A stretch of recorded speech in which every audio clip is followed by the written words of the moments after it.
আসসালামু আলাইকুম ওয়া রাহমাতুল্লাহ। নাহমাদুহু ওয়া নুসাল্লি ওয়া নুসাল্লিমু আলা হাবিবিহিল কারীম।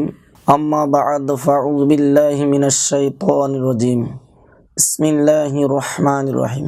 সম্মানিত দর্শক শ্রোতা, যারা দেশে বিদেশে মিম কানেক্টের অনুষ্ঠানটি দেখছেন, সবাইকে আন্তরিক শুভেচ্ছা ও মোবারকবাদ। প্রিয় দর্শক, আজকের যে প্রশ্নের উত্তর নিয়ে আলোচনা করব, সেই প্রশ্নটি হলো, কোন এলাকার একটি ইবাদতখানা আছে, বর্তমানে তার পাশে একটি জুমা মসজিদ নির্মিত হয়েছে। এখন প্রশ্ন হলো, ইবাদতখানাটি ভেঙে কোনো কবরস্থান অথবা বাড়ি নির্মাণ করে অর্থ উপার্জন করা যাবে কিনা। প্রসিদ্ধ কিতাব ফতোয়া আলমগীর ও দুরুল মুখতার কিতাবে এই বিষয়ে ফয়সালা দিচ্ছেন, 5 ওয়াক্ত নামাজ পড়ার জন্য কেউ কোনো জায়গা ওয়াকফ করে থাকলে ওই জায়গা কিয়ামত পর্যন্ত মসজিদ হিসাবে পরিগণিত। শুধু তাই নয়, বাড়ি নির্মাণ করে যে অর্থ উপার্জন করবে তাও হারাম।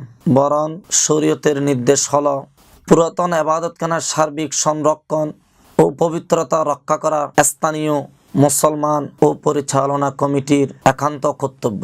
আল্লাহ রাব্বুল আলামিন আমাদের সবাইকে বুঝার তৌফিক দান করুক। আমিন সুম্মা আমিন। আসসালামু আলাইকুম ওয়া রাহমাতুল্লাহ।